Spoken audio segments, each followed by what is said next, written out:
São 8 horas e 28 minutos. Vamos falar um pouquinho mais de eleição com o Bruno Soler, chegando aqui ao estúdio do Jornal da Manhã. Tudo bem, Bruno? Tudo bom, Colombo? Bem também. Bom, o assunto é inevitável, né? Sim. A cadeirada do Datena no Pablo Marçal durante o debate de ontem na TV Cultura. O que dizer sobre esse assunto, Bruno? Além de lamentar, dizer que é o episódio mais triste da história dos debates políticos, pelo menos recentemente, enfim, né? Não tem nem o que dizer a respeito disso, mas para o eleitor, para quem está assistindo o debate, vê as imagens que a gente pode até reproduzir para quem está nos acompanhando por imagem, cola o quê? A imagem do Pablo Marçal, provocador, desestabilizador, do Datena, agressor. Qual é a tua avaliação? O que é que deve ficar sedimentado desse episódio que aconteceu ontem? Colombo, eu estava vindo para cá, estava pensando no carro, né? E lembrando de quando o Cala a Boca Maluf foi um grande... Nossa! uma grande coisa na história dos Marta debates. Suplicy, né? A Marta com o Maluf, né? E a gente chegou nessa cadeirada agora do Datena Marçal. Mas o que a gente tem percebido, tá? Um pouco até monitorando um pouco das redes sociais e etc. O Pablo Marçal consegue novamente o que ele gostaria, que é monopolizar o assunto em torno dele. Né? Mais uma semana, provavelmente, de eleição, em que a gente não vai discutir qualquer tipo de proposta para a cidade de São Paulo e vai se discutir o episódio. Pablo Marçal. E ele vai ser falado novamente. Esse é um objetivo que ele tem. Tem muito pouco tempo de televisão, então, toda vez que ele tem a possibilidade de ter algum tipo dos cortes, né, que ele tem chamado, ele tem buscado. O Datena se desequilibrou. Teve uma reação que alguns nas redes sociais defendem que foi humana, em função da provocação que teve, mas incompatível absolutamente com quem quer ser prefeito de uma cidade como São Paulo. Mas o que a gente pode perceber, e daí é uma coisa que é importante a gente raciocinar, é de que a gente tem sempre uma coisa que o brasileiro é um povo muito pacífico, né? Só que a gente não é, né? Que não é verdade. Nós somos um dos países mais violentos do mundo. Desde sempre, né? Desde sempre. Então, assim, esse tipo de episódio não constrange tanto quanto a gente acha que pode constranger. Tem gente que gosta, né? Tanto é que com todas as provocações, com toda a forma completamente diferente de se fazer campanha, o Pablo Marçal está aí empatado em primeiro lugar nas pesquisas com os demais candidatos. Então, existe um público que quer isso. E ele tem entregado isso para a sua audiência. O que a gente pode perceber agora, olhando para o cenário, a gente teve na última semana uma mudança, uma volatilidade do voto do Datena sendo praticamente despencando nas pesquisas e isso favorecendo o Ricardo Nunes.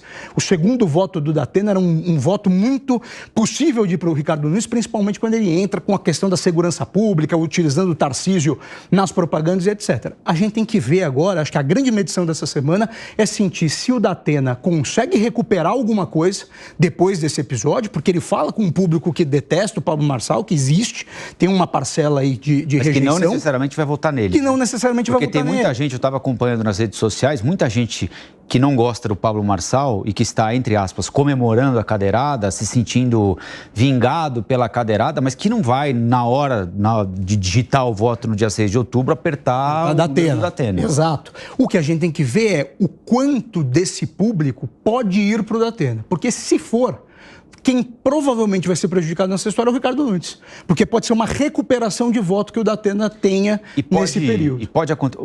Você lembrou, o que o Marçal quer são os cortes, né? E hoje, basta dar uma olhada no Instagram dele, você vai ver que os cortes anteriores ao debate tinham um volume muito grande, ele tem um tráfego muito grande, tinha um volume muito grande de exibição, mas os da cadeirada disparam, absolutamente disparam.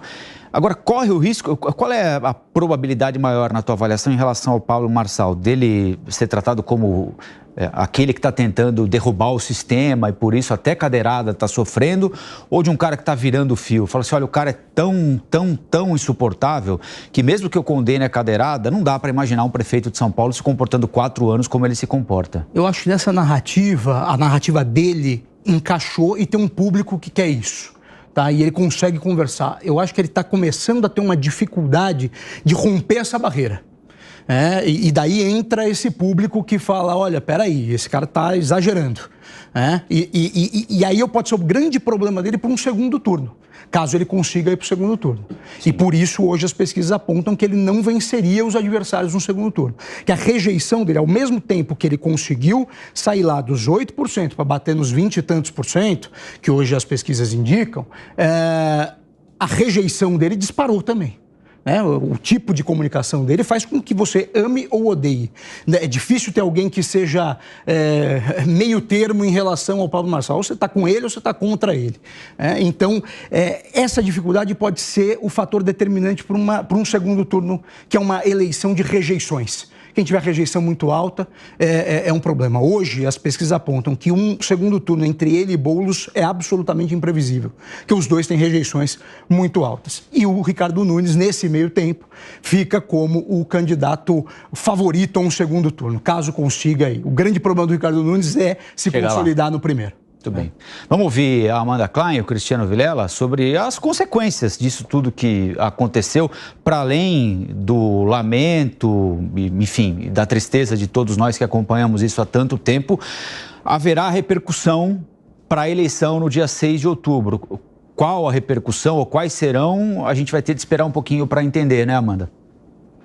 É isso, Colombo. Deixa eu dar uma informação. Acabei de sair do telefone com o senador José Aníbal, né? Ex-senador José Aníbal, que é candidato a vice na chapa do Datena. Ele me confirmou que o Datena vai prosseguir com a campanha, que ele estará no debate Rede TV UOL amanhã, pelas 10h20 da manhã, às 10h20 da manhã que eu vou mediar. E ele disse também que o Datena saiu para esse debate disposto a ser propositivo e que ele aguentou a primeira insinuação, as primeiras provocações do Marçal, fazendo uma menção a um caso antigo de assédio sexual, que já teria sido arquivado pelo Ministério Público, do qual Datena disse ser totalmente inocente e que, inclusive, a mulher teria se desculpado em cartório e pago alguma espécie de indenização a ele. Dito isso, ele diz que, então, portanto, que o PSDB está integralmente ao lado do Datena e que ele vai prosseguir com a campanha, em que o provocador, o efeito, a pessoa que provoca um efeito que desestabiliza completamente a campanha, o jogo democrático, é o Marçal. Eu já havia dito também que o Marçal está no hospital, é possível que receba alta hoje, fez os exames, está, segundo o assessor que passou a noite com ele, com uma fratura leve nas costelas e que também vai participar do próximo debate amanhã. Então, eu acho que todo o resto são perguntas que a gente colocou, que você e o Bruno já colocaram aí na mesa. Vai colar a imagem de provocador no Marçal ou vai colar a imagem de vítima, né? Qual será a exploração agora? E por trás disso tem o fato que todas as pesquisas mostram consensualmente que é a alta rejeição do Marçal, né? A rejeição dele vem subindo. O último Datafolha diz que ele já passou Boulos no índice de rejeição, o que torna a vitória dele, se ele for eventualmente para um segundo turno, muito difícil, seja contra o Nunes, seja contra o Boulos. Então a campanha dele, ao meu ver, precisava adotar alguma espécie de estratégia para virar essa chave do candidato altamente rejeitado para um candidato mais palatável e que possa também atingir um público do centro. Não sei se conseguirá fazer isso. Pois é, na minha visão, é inadmissível a gente imaginar, a gente discutir a possibilidade de uma agressão física em debate. É inaceitável. A sociedade não pode aceitar, não pode conviver com uma situação concreta de agressão a olhos vistos, à frente das câmeras de televisão, para todo o país, para todo mundo ver. O fato é que é importante que haja um repúdio efetivo desse tipo de prática, de violência, de agressão.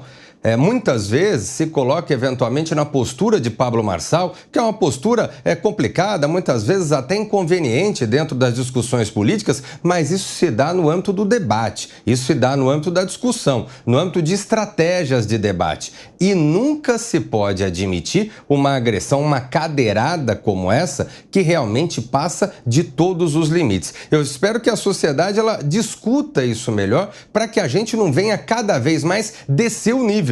Se antes era admitido uma fala mais dura, depois passou a ser admitido agressões verbais de uma forma desmedida, agora a agressão física, a que ponto a gente vai chegar? Ou se coloca um basta nisso, ou a gente vai ver que até o fim do poço no Brasil tem subsolo.